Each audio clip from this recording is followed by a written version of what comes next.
Strategy number 3 is going to go ahead and we're going to start working on teaching you how to learn how to stop.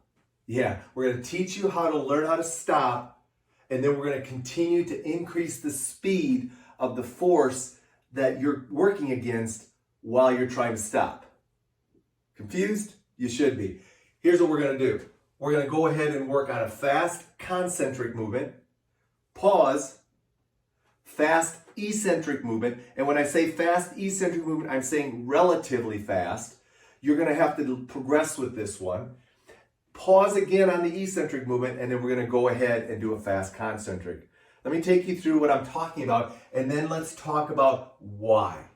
All right? So what we're going to do is we're going to go ahead and we're going to do a rotational chest press.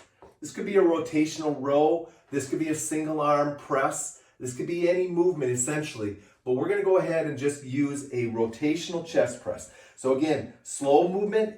I'm going to rotate out, and then I'm going to come on back. But now the rep strategy is fast concentric pause. So I'm going to stay here and accelerate out. Now I'm going to pause. And now it's a strategy to get me back to where I started, but quickly. So this is where the relative speed comes back.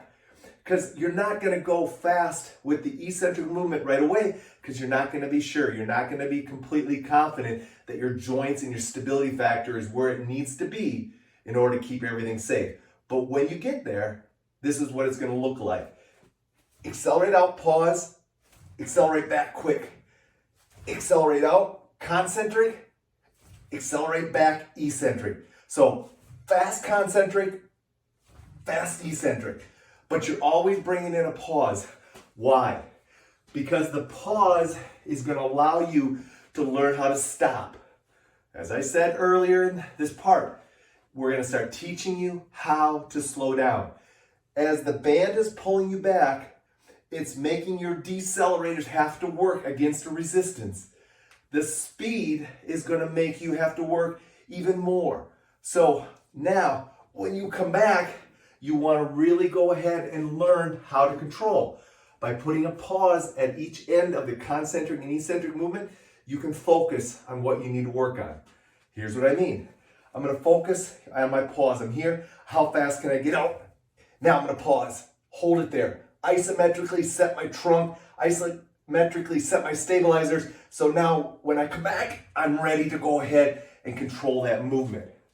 All right. Another way to go ahead and work on this is with locomotion drills. So what we're going to do is we're going to go ahead and we're going to take a simple lunge.